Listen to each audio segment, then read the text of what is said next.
My mother told me when I was growing up that I was the child that wasn't supposed to happen but happened anyway. You know, then a lot of people in the world can say that. But my mom was told after my sister, any more children, she would die. And so, you know, a few years would go by and then they find out they're pregnant with me. And the decision was put before them by the doctor, you know, of consideration. You may not want to keep him or her. Obviously, it's too early to tell whether I was a boy or girl yet, but they put that option in front of them. You may want to determine whether you want to get an abortion or not. Thankfully, we know, because we're now in the future, Right. present day, they didn't do that. And I'm blessed to have a life because they allowed me to have that life.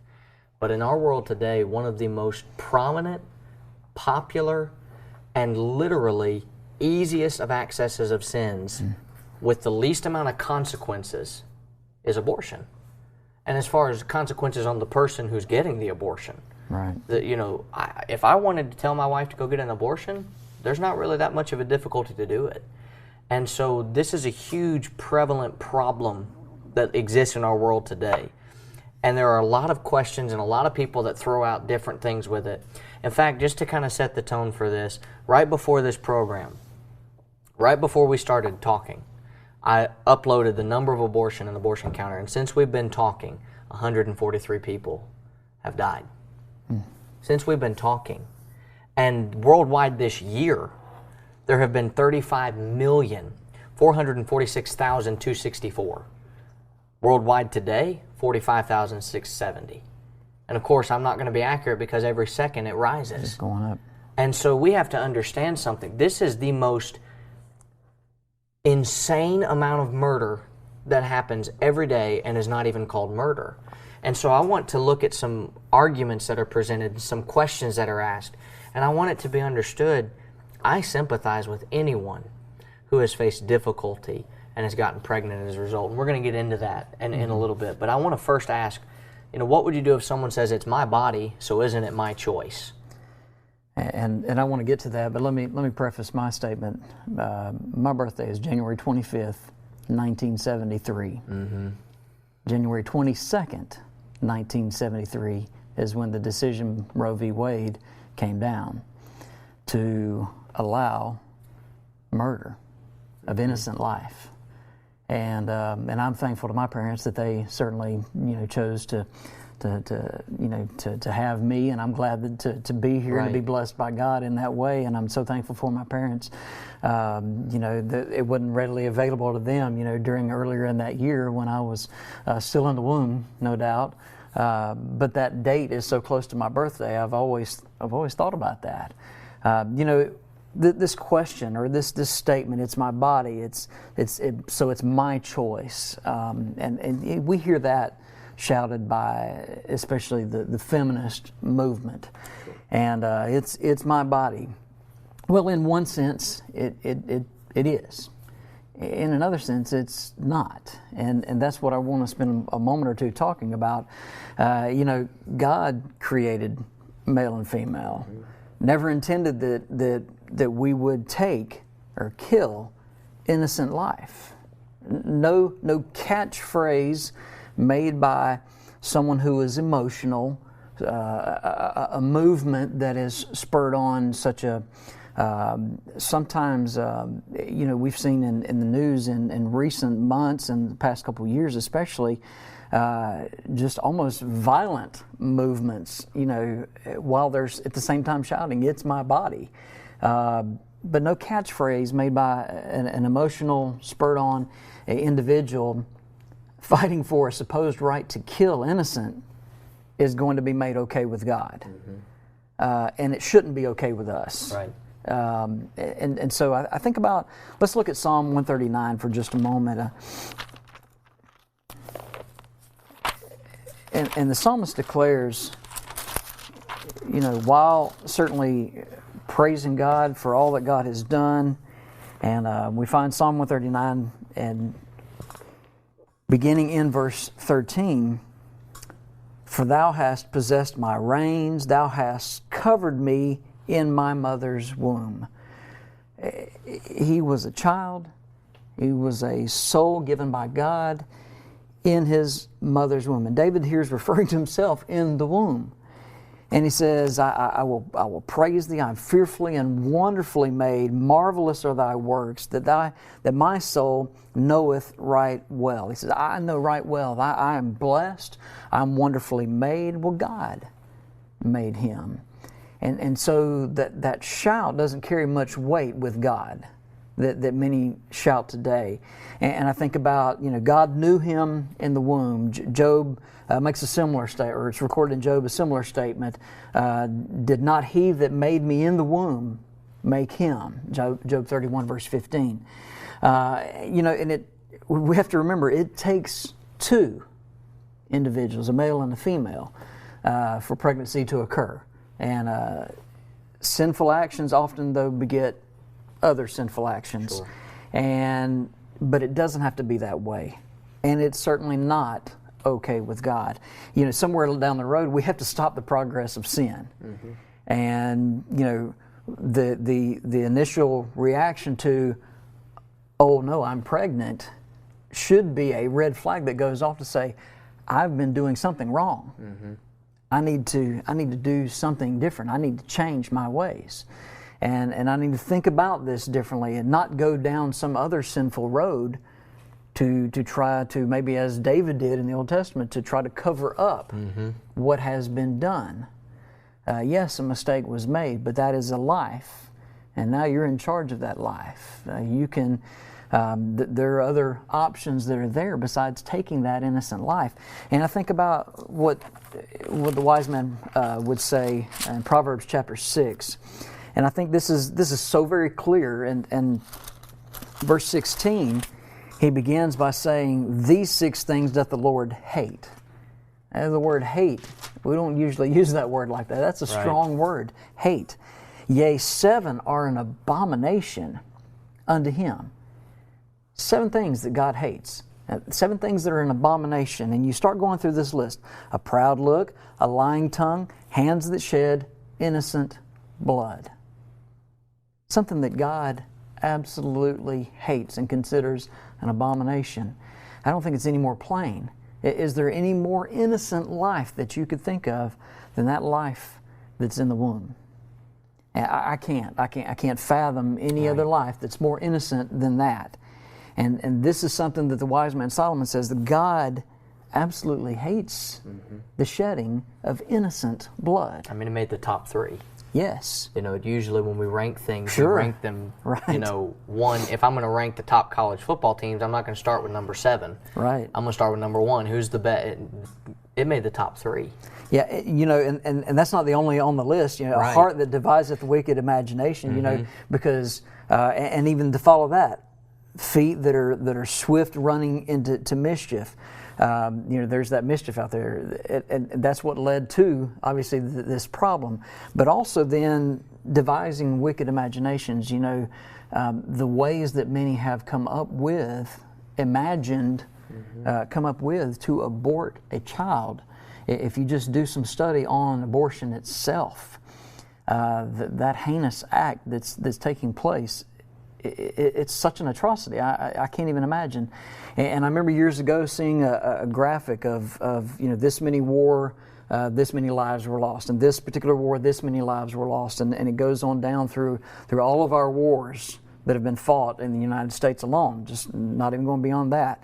And the number that you gave a moment ago is far succeeds the number that have been lost in every war that our country has fought. And you start thinking about, we're talking about the most vulnerable and the most innocent lives. And the taking of that life, God hates and considers an abomination. I don't think that it's my body, so it's my choice stacks up to that. And I begin to think about we're not our own. And so, Michael, I'm going to put it back on you. How would you answer that? First of all, I think we have a big discrepancy in the world with when is it a human life? They say, well, at this point, it's human life. Yet, still there are abortions that are done at that period. Yeah. In fact, after the 16 weeks gestation period this year, 38,930 were aborted. After 16 weeks. And so that, even after the point where they would imagine, okay, at this point it would be considered a living being. But I know, based on what you mentioned, it's a living being the moment that it comes into an existence. Yeah. Jeremiah 1:5 says, before you were formed, I knew you. Right. And even in Genesis 2:7, the Lord formed man of the dust of the ground. So, okay, prior to the Lord breathing into man, he had been formed, had he not? His body was laying on the ground, was it not? Yeah. So was he a living being then? No. But he had a body. He wasn't living until the Lord breathed into his nostrils the breath of life. Yeah. That's when he became a living being. When the breath of life is present. That happens at conception. Right. That happens the moment that the human being is formed, is the moment that it reaches the... We know this. We understand this. It's biblical. Before you were formed, I knew you. That means before I was born, God knew that I was going to be. How many babies have died because of a technicality that some doctor has been able to push onto people and to make them believe such and such is the case?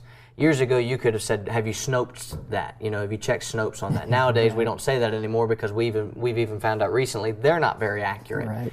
But we used to say, did you fact check that?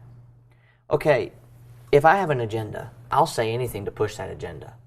Well, it's not a baby yet. Right. How can I make someone feel better about a murder? It's not really a murder. How can I make somebody feel better about tax evasion and stealing from the government? You tell them that it's not that big of a deal. Right. You tell them, well, it's okay that you're going to do this. But if you will, God has the copyright on man. Yeah.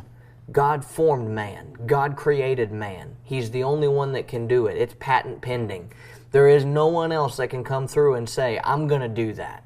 God has the rights to it, and the only one that has the rights to it.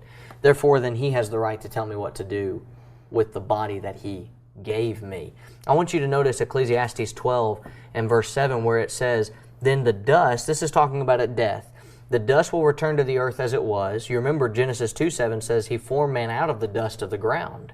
So we return to the dust, the body that is, but the spirit goes back to God who gave it. Right. Then that tells me it doesn't matter whether you think my body has formed fully yet in the womb. I have a spirit. Right. I have a soul. And that soul is what makes me a living being. It doesn't matter whether my arms are formed or my legs have formed yet or my ears have even formed. I'm a living being. Yeah. Years ago, you saw those pins going around with the little tiny feet that represented abortions that were done and how you could see human being characteristics and human feet that had been formed, and yet they would say that's not a baby. That's not a human being. But the Lord says that doesn't even matter. Your spirit is what makes you alive. Right. If I were to drop dead right now, no doctor would come in here and say that I were living because I had a fully formed body. No doctor would come in here and say, is he sleeping? What's wrong with him? They would understand I have passed on. But when it comes to something that is tiny, we forget that logic because it's convenient for us. But there is a serious one, and we've not talked about this one yet. When we suggest that we need to be careful with our bodies, we're in no way, shape, or form suggesting that raping somebody is the woman's fault. Never would I suggest that. I understand that there have been certain situations where that may have occurred and it may have been partly, but it still resides in the person who commits that crime. Right. And it is a crime. Yeah. But I know one of the questions it's asked, when I was raped, well, can't I abort the baby? I don't want to carry the child of the one who raped me. I don't want to deal with that. I don't want to carry the child who raped me. And I actually, know of a good friend of mine. She went on a date and this happened to her, and she got pregnant as a result. And she determined, because she was a Christian, she was going to keep the child. She's kept the child. She's raising him as her own because he is her own. Right. And she told me, I am keeping him because, yeah, okay, sure, a part of that man is going to reside in my son. But not from birth will he be like that man. Right. And I think we forget that. We forget that sometimes we look at people and we see someone, okay, if my father was a horrible, awful human being, it doesn't mean I'm going to be. There have been countless examples of, even in regular history, not just biblical history, of people who were born into a horrible situation, You know, someone can trace their lineage back to Hitler. Somebody can trace it back to that family tree. Does that mean that they too are like Hitler? We don't suggest that. So I think, number one, we have to understand that. But number two, I can give you the statistics. On this year alone, how many abortions were actually done because of rape or incest? 7,867. To put that in perspective, in about the 16 minutes we've been talking, 1,207 have been aborted. That tells me that even if you were to suggest, and I think there'd be some truth to this, well, maybe not everybody reported it. Okay, I'll grant you that. Maybe some are ashamed and they don't report it. Even still, the numbers pale in comparison. Really, abortion can be best defined as the convenient murder. Yeah. It's more convenient for me to murder this child than to keep it. Right. And we'll get to that in a minute. But I want to just throw it to you, and I'll say this. I'll say all I want to say on this. I'll throw it to you, and when you throw it back to me, I'll ask you my next question. I mentioned Jeremiah 1:5 earlier. Yeah. Before I formed you, I knew you. God knows us before we were even formed. Therefore, it doesn't matter whether a horrible and heinous crime has occurred to me. The child's life is still important. In Exodus, you have Moses growing up in a time where the children were being slaughtered. Yeah. And that didn't give the parents the right to say, well, we can't keep you, so we need to just get rid of you. If there was ever a time for an abortion, it was then. If there was ever a biblical time for abortion, it was then. Kill the children that are 2 years old and younger that are male. This child's going to be a male. You need to kill it as soon as it's born. You don't need to keep it. But they kept the child until they couldn't keep it anymore, and then they sent it down the river in a basket and prayed to the Lord that it would find, and Moses did find a good place to be. Right. But what would you say if someone says, but Wayne, I was raped, or I'm a victim of incest, can't I abort the baby then? You know, and I can't even begin to imagine what somebody might be going through, you know, who has been raped or taken advantage of in that way. And at the same time, as horrible as that might be for the individual, as it must be for the individual, I pray that they would take a moment to consider the child, to consider the innocence of the child, consider that, you know, that child can grow up in a loving home, whether it's their home or another home. Right. You know, there are other options, you know, besides murdering that child. Right. And maybe it is so horrible to think about a child that's come about by such a heinous crime. But again, that child is innocent, and that child deserves an opportunity for life. And I think that's something that we might, you know, need to be reminded of, that we consider that life. You know, what has happened has happened to that individual. That's not the child's fault. That's you know, the child is still innocent in all of that. And like you say, you know, their environment that they grow up, they don't have to be, even though from that dad, that father, his DNA, you know, because of what took place in that crime, you know, yeah, they may have some characteristics, maybe physical characteristics. Right. But spiritually speaking, they don't have to be the same. Emotionally, they don't have to be the same, because they can grow up in a loving home and they can know how to properly treat a woman, and that's certainly not right. You know, what their father had done. Right. So they can learn differently, and they can grow up in a better environment, and they can have opportunity for life, and to you know, to think about that soul, because God has given that soul, and you explained that very well just a moment ago. But regardless, if abortion is what's being considered, that is still murdering an innocent life. And there again, you know, we don't need to go down that road, a wrong road, a sinful road, to take a life when, you know, this heinous crime has happened. Mm-hmm. As horrific and that shame that I know and talking to some have felt.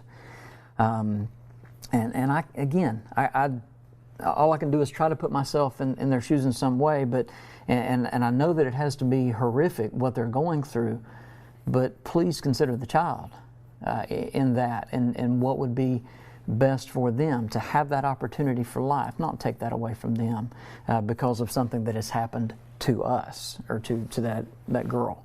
So that's what I would want them to consider, the child. And again, as we talk about this, there's a third one that comes up a lot, and it's probably one of the more common. Yeah, I would say it is the most common, other than my body, my choice. I'm not ready to be a parent. This will ruin my life.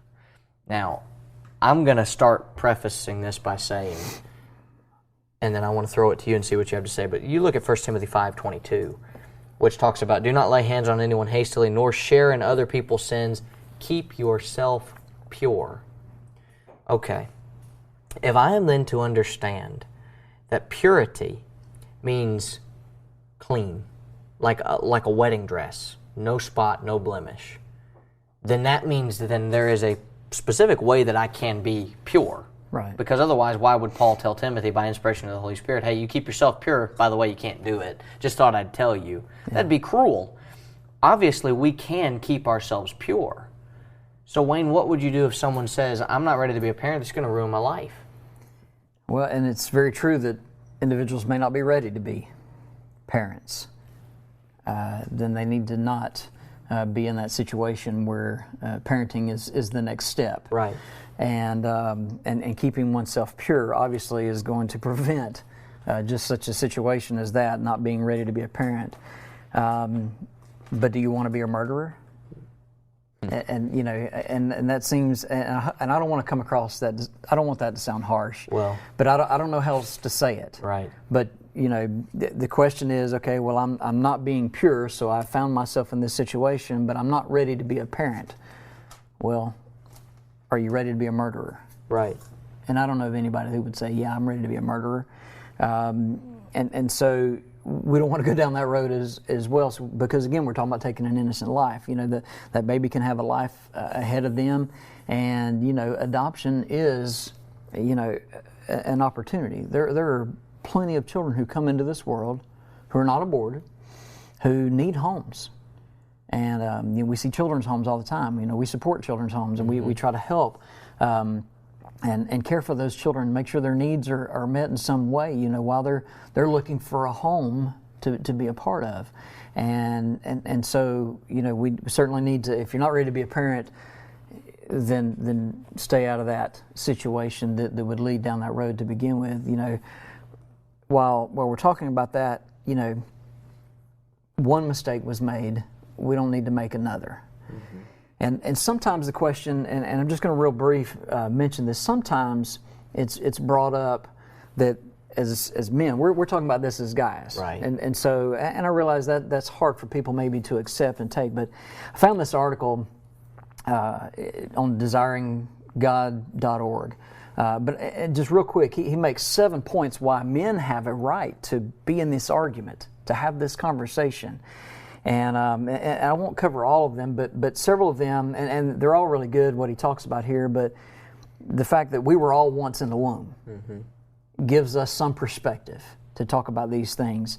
And every aborted child had a father that was involved in the process. And so we certainly have to think about that as well. You know, when it comes to society, you know, taking human life is a public issue, much the same way any homicide would be, manslaughter would be, war, capital punishment, all of those things. We should be able to be in that conversation. And I would say this comes back to that innocence of life, that vulnerable life that's in the womb. Part of being a man, part of masculinity, is standing up for those who cannot stand up for themselves. Mm-hmm. And so we have every right to be in the conversation, if you will, when it comes to abortion. That question, I'm not ready to be a parent, this is going to ruin my life, and so shouldn't I be able to abort? Don't walk down that road to begin with, and that won't be a problem. But to those who have and are considering that, you know, consider that innocent life. Stand up for that life. Give them opportunity to live their life. And if your home's not the best home, then get them another home. And there are so many families who are not able to have children biologically who want to, who would love to. And I would say that's an opportunity for them. And so help them find that better life in that way. Do your part in that. Right. I have a suggestion that I know no one will take me up on. If you want to let your children be adults, then treat them like adults. Fine, you want to let them have premarital sex? Okay. Let them handle your finances for a full month and pay all the bills, and let them go to work, let them do all the aspects that an adult has to do.